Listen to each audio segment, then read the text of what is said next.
Voilà un sujet intéressant, c'est le sujet de ce nouveau smartphone, c'est le Xiaomi Mi 11.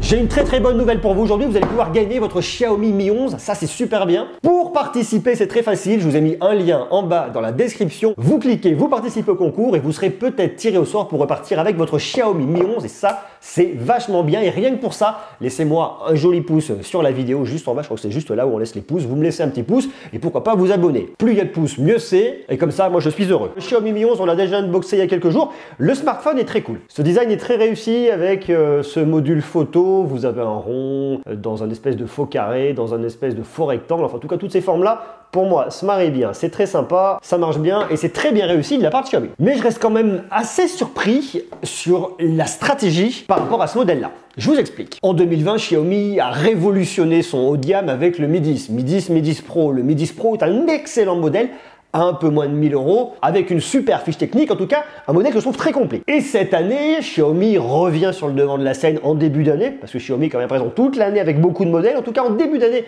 ils reviennent avec ce Mi 11 qui est une évolution du Mi 10. Le Mi 10 Pro était excellent en photo, le Mi 10 Pro était excellent au niveau audio avec ses deux haut-parleurs sur le côté, une directivité du son qui était vraiment bien. Le Mi 10 Pro était très performant avec le Snapdragon 865. Aujourd'hui, il y a notre modèle qui est arrivé qui l'a poussé, c'est le Snapdragon 888 qu'on trouve dans ce modèle-là. Et surtout, Mi 10 Pro faisait aussi une très belle proposition en termes de photos. Et cette année, Xiaomi a un peu changé la donne. C'est-à-dire qu'ils sont arrivés avec un Mi 11 qui est très cool. Et ce Mi 11, bien qu'il soit intéressant, me frustre un petit peu sur quelques points. Ici, par exemple, il faut bien situer. Vous avez un smartphone qui coûte 749,90 € sur la version 8 Go de RAM, 128 Go de stockage et 799,90 € sur la version 8 Go de RAM, 256 Go de stockage. Je pense qu'en 2020, Xiaomi a fait un peu l'erreur, je mets des grandes guillemets quand je dis l'erreur, de sortir son Mi 10 et son Mi 10 Pro dans le même temps, ce qui fait que le Mi 10 Pro a éclipsé le Mi 10. Cette année, ils ont donc fait le choix de sortir un Mi 11, tout d'abord, et plus tard, une fois qu'il y aura eu des précommandes et qu'il aura commencé à être vendu et qu'il y aura eu suffisamment de presse sur lui, eh bien on devrait retrouver un Mi 11 Pro et peut-être même un Mi 11 Ultra. À voir, et même s'il arrive, est-ce qu'il arrivera en France? Ça, on ne sait pas tout de suite. Parce qu'ici, on a ce qui se fait de mieux en termes de performance. On a un Snapdragon 888 qui est aujourd'hui en tout cas le meilleur processeur qu'on puisse retrouver sur smartphone, avec un score en tout qui est absolument dingue. Regardez ça là. Il se classe en premier avec un score de 700 250. C'est juste énorme. Il est classé devant le Mate 40 Pro de Huawei, il est devant le ROG Phone 3, il est devant le Oppo Find X2 Pro. Enfin, il est vraiment devant. Et en tout cas, ça c'est super intéressant parce qu'on voit que c'est un smartphone qui est très performant. Alors moi, je l'ai pris, j'ai joué avec, je l'ai utilisé, j'ai regardé des films, des séries. Je peux vous assurer que le Xiaomi Mi 11 marche très bien, il est vraiment très performant. Ce qui est sûr, c'est qu'un Mi 11 Pro n'ira pas plus loin au niveau du processeur, mais par contre, il pourra aller plus loin au niveau de la RAM. Ici, vous avez 8 Go de RAM dans les deux configurations. Quand on connaît l'ADN de Xiaomi, qu'on connaît leur fonctionnement, on sait que Xiaomi aime montrer des muscles et montrer la fiche technique. Donc ici, avoir leur flagship avec uniquement, ce qui est déjà très bien, je dis uniquement 8 Go de RAM, je suis un peu surpris. À mon avis, on devrait arriver à un modèle Pro avec 12, voire pourquoi pas 16 Go de RAM. Il y a un autre point qui me surprend, c'est toute la partie photo. Si vous venez regarder ici, vous avez effectivement un triptyque avec votre capteur principal qui se situe juste là. On va retrouver ensuite votre ultra grand angle avec un champ de vision de 123 degrés. Ok, pourquoi pas. Puis on a de la macro, ici on a une toute petite macro. Vous n'avez pas l'impression qu'il manque quelque chose? Pour moi, il manque vraiment quelque chose. Ce qui va manquer ici, c'est un téléobjectif. Je ne conçois pas aujourd'hui qu'on a un smartphone à 800 €, à peu près 800 €, et qu'on n'ait pas de téléobjectif. C'est quand même surprenant en 2021 de ne pas avoir ça. Donc ce manque qu'on va retrouver ici appelle un modèle professionnel qui arrivera et qui ira plus loin, avec notamment un téléobjectif, voire pourquoi pas deux téléobjectifs. Et ce qui est sûr, c'est qu'on aura un zoom périscopique pour venir chercher loin dans l'image, parce qu'une fois de plus, Xiaomi aime montrer les muscles. Autre point qui est intéressant, c'est l'autonomie, parce qu'ici on a une batterie de 4600 mAh, ce qui est pas mal, mais on sait que Xiaomi aime bien une fois de plus avoir des fiches techniques surboostées. Donc même si 4600 mAh c'est pas mal, c'est globalement aujourd'hui, je pense, pas assez pour ce modèle-là. Xiaomi aime montrer les muscles, et on le voit notamment sur l'entrée de gamme avec des batteries de 5000 mAh, des batteries de 6000 mAh. Ici, l'idée, c'est pas de vous mettre une très grosse batterie, parce que derrière, ici, vous avez le Snapdragon 888, puis toute l'optimisation logicielle qui fait que l'autonomie sera meilleure, donc pas besoin de mettre une très grosse batterie, mais en tout cas, 4600 c'est bien, on tient une journée. Je m'attendrais à tenir un peu plus, une journée et demie, 2 jours. Ici, je tiens pas une journée et demie, 2 jours. Alors, je peux gagner en autonomie. Ce qu'il faut faire, si vous voulez venir gagner au niveau de l'autonomie, eh bien, c'est tout simplement de venir dans votre paramètre d'affichage Et lorsque vous allez dans votre résolution de l'écran, vous ne restez pas en WQHD+, ça consomme un petit peu. Vous passez ici en Full HD+, vous allez perdre un petit peu en qualité. Bon, c'est un choix à faire, hein. C'est soit plus d'autonomie, soit une meilleure qualité. Et taux d'actualisation, vous le baissez, vous ne restez pas en 120 Hz, vous passez en 60 Hz. Parce qu'ici, il y a un truc que Xiaomi n'a pas très bien réussi, je trouve, c'est le fait que vous n'ayez pas de taux de rafraîchissement en adaptatif. C'est ce qu'on trouve notamment chez Samsung avec ses Galaxy S21, c'est-à-dire que lorsque vous avez besoin de 120 Hz, eh bien vous montez jusqu'à 120 Hz. Quand l'application a besoin de 120 Hz, vous êtes en 120 Hz. Et lorsque vous n'avez pas besoin de 120 Hz, eh bien vous êtes en 90 Hz, vous êtes en 60 Hz en fonction des besoins de l'application, et ce qui vous permet notamment de venir économiser au niveau de la batterie. Donc ça aurait été plutôt bien que ce soit intégré, c'est pas le cas ici. Et la résolution de l'écran, c'est pareil. Vous allez pouvoir pusher davantage en WQHD+, ça sera au détriment de l'autonomie. Donc vous voyez, si on veut vraiment le meilleur de l'expérience sur ce smartphone, eh bien on est sur une journée, une belle journée, mais pas une journée et demie, pas 2 jours. Donc je m'attends aussi à voir arriver un modèle professionnel avec une batterie plus costaud, peut-être du 5000 mAh, peut-être plus, on verra. Soyez rassurés parce qu'ici vous avez quand même, et je vous l'avais dit lorsque j'ai fait l'unboxing, vous avez un gros bloc de charge filaire de 55 watts, vous le rechargez en un peu moins d'une heure, en 45 minutes à peu près. Ce que je vous conseille moi au niveau de la charge, c'est n'attendez pas d'arriver à 0% pour venir le recharger. Chargez votre smartphone lorsqu'il arrive à 20% de batterie, vous le montez jusqu'à 80, pas la peine de le pousser beaucoup plus haut. Déjà comme ça, vous allez le recharger beaucoup plus rapidement, ça ira très bien. Et en un peu plus d'une demi-heure déjà, vous aurez fait le plein et vous serez parti pour la journée, donc ça c'est bien. D'ailleurs, je vous ai fait une vidéo qui vous parle de l'autonomie du rechargement de votre smartphone, donc ça c'est un point qui est aussi super intéressant. Maintenant il y a un autre point où je suis un peu moyen sur ce smartphone, c'est au niveau de la protection au niveau de l'écran, parce qu'ici vous avez un Corning Gorilla Glass Victus, et en fait, attendez, j'ai vraiment voulu zoomer à fond pour voir si vous le voyez, juste là, regardez là. Vous voyez là, il s'est rayé, et en fait il s'est rayé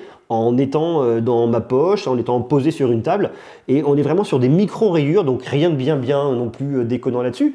Mais par contre, ce qui me pose problème, c'est que, vous voyez, je suis sur un smartphone avec la dernière protection de Corning, qui est plutôt bien, on me dit donc qu'il est très résistant à l'avant et à l'arrière, et pourtant les micro-rayures sont là, et ça pour moi aujourd'hui ça reste quand même malgré tout problématique. Donc c'est un smartphone que je vous conseille réellement de venir protéger. C'est aujourd'hui une vidéo qui est réalisée en partenariat avec Rhinoshield, parce qu'avoir un beau smartphone c'est bien, mais il faut penser à venir le protéger, ça c'est extrêmement important. Alors c'est une très bonne nouvelle, parce que c'est la première fois que Rhinoshield vous propose des coques pour Xiaomi, notamment pour ce Xiaomi Mi 11. Chez Rhinoshield, vous en avez pour tous les goûts. Vous avez aussi bien des Solid Suite, pour différentes marques bien évidemment, Solid Suite. Ce sont ces coques qui viennent protéger votre smartphone. Vous le mettez dedans, c'est robuste, c'est sympa, ça le protège, et en plus c'est très joli. Vous avez plein d'univers différents, hein, que sont Hunter x Hunter, vous avez le sport avec la NBA, vous avez Fortnite, vous en avez pour tout le monde, pour tous les goûts, et ça c'est super sympa. Vous avez soit les Solid Suite comme ça, sinon vous avez également des Model X, des crash guards qui vont laisser apparent le dos et la face de votre smartphone. Vous pouvez venir mettre des backplates derrière qui sont des petites décorations qui vont venir également le protéger. Univers League of Legends. Venez aussi protéger l'avant de votre smartphone avec des protections d'écran. Ici, vous avez les Impact Screen Protector qui sont très cool.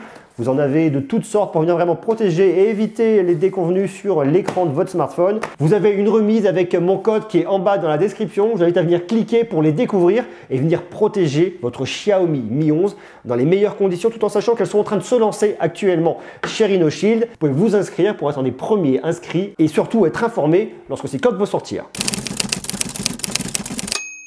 En termes de prise en main, il est plutôt bien, c'est un grand smartphone, on a un grand écran ici, donc on s'attend à bien l'utiliser un moment à demain. J'aime bien l'expérience logicielle, j'en ai déjà parlé, on est ici sur un MIUI 12. Je vous ai fait une vidéo dédiée pour vous présenter MIUI 12, moi MIUI 12 j'aime beaucoup. Vous avez pas mal de paramètres très intuitifs, notamment un mode clair, mode son, bon c'est pas non plus parfait. Donc si vous voulez une très bonne expérience logicielle, là-dessus Xiaomi a bien bossé. Je trouve globalement sinon que l'écran est plutôt de bonne qualité. On a ici un grand écran de 6,81 pouces, c'est très grand, c'est vraiment une très belle dalle. On est ici sur une dalle AMOLED, la luminosité est plutôt bonne. Vous pouvez également régler la luminosité de votre mode nuit, ça c'est une fois de plus partie logicielle, donc ça marche bien. Vous pouvez venir avoir des schémas de couleurs, laissez-le en automatique, ça marche bien. Si vous le push en saturé, c'est quand même un petit peu poussif, couleur originale, ça tire un petit peu sur une espèce de verdâtre un peu jaune.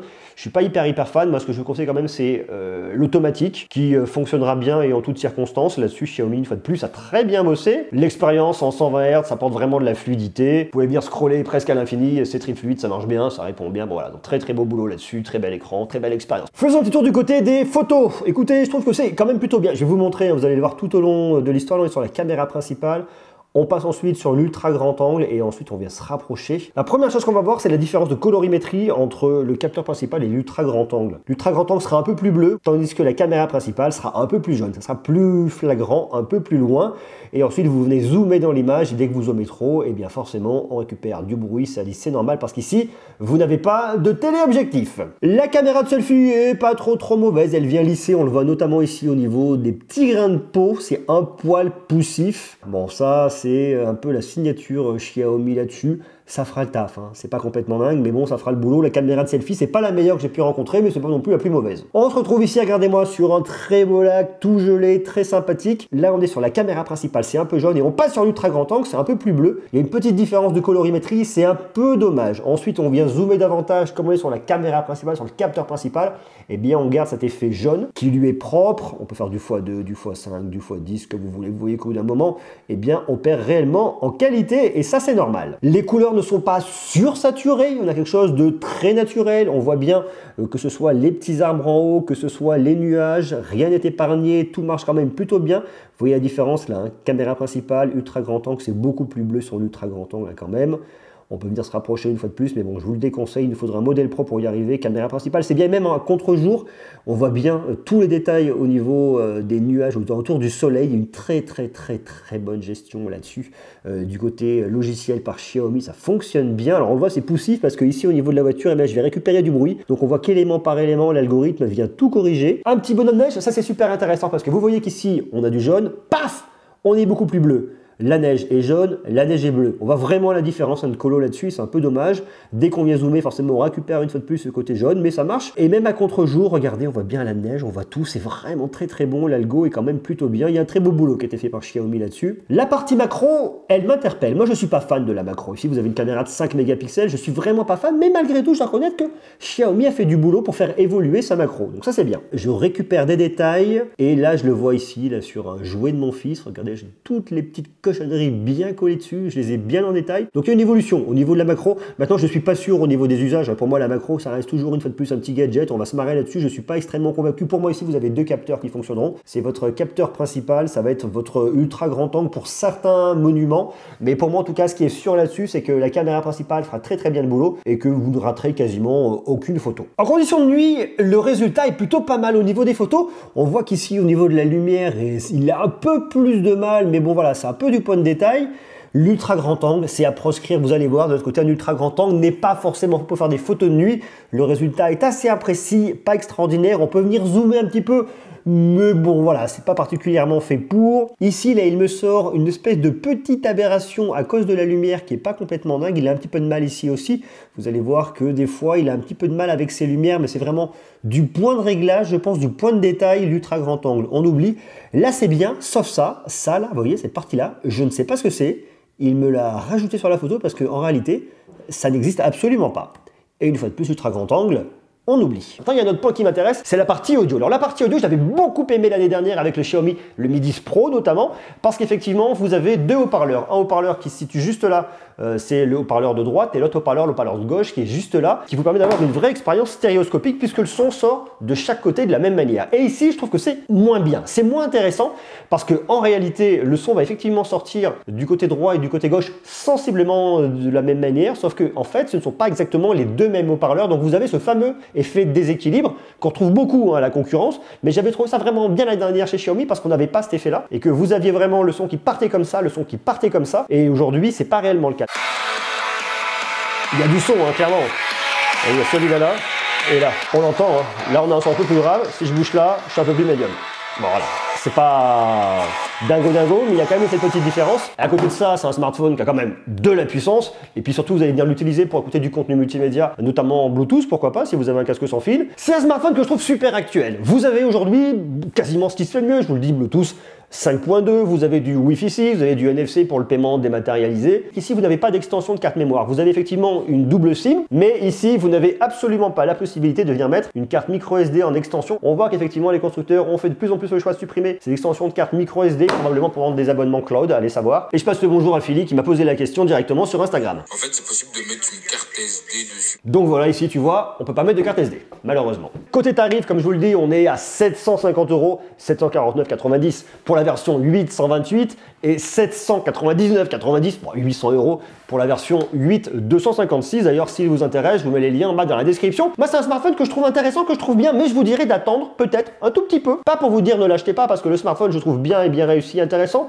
mais pour voir ce qui va arriver avec le Mi 11 Pro. Je suis sûr que le Mi 11 Pro et le Mi 11 Ultra ne vont pas tarder à arriver. Donc si vous voulez un très bon smartphone avec beaucoup de performance, avec un bel écran, le Mi 11. Si maintenant l'expérience photo est très importante pour vous et que vous voulez aller beaucoup plus loin, et notamment au travers d'un tel objectif, et que vous voulez un smartphone très polyvalent de ce côté-là, eh bien je pense que ça vaut le coup d'attendre encore quelques jours pour voir ce qui va arriver du côté de chez Xiaomi avec un Mi 11 Pro et pourquoi pas, allez savoir, un Mi 11 Ultra qui pourrait peut-être arriver en France. Ça serait une super nouvelle. Dites-moi, vous, ce que vous en pensez. Est-ce que vous trouvez que pour 750 €, 800 €, il manque quelques petites choses au niveau de la photo?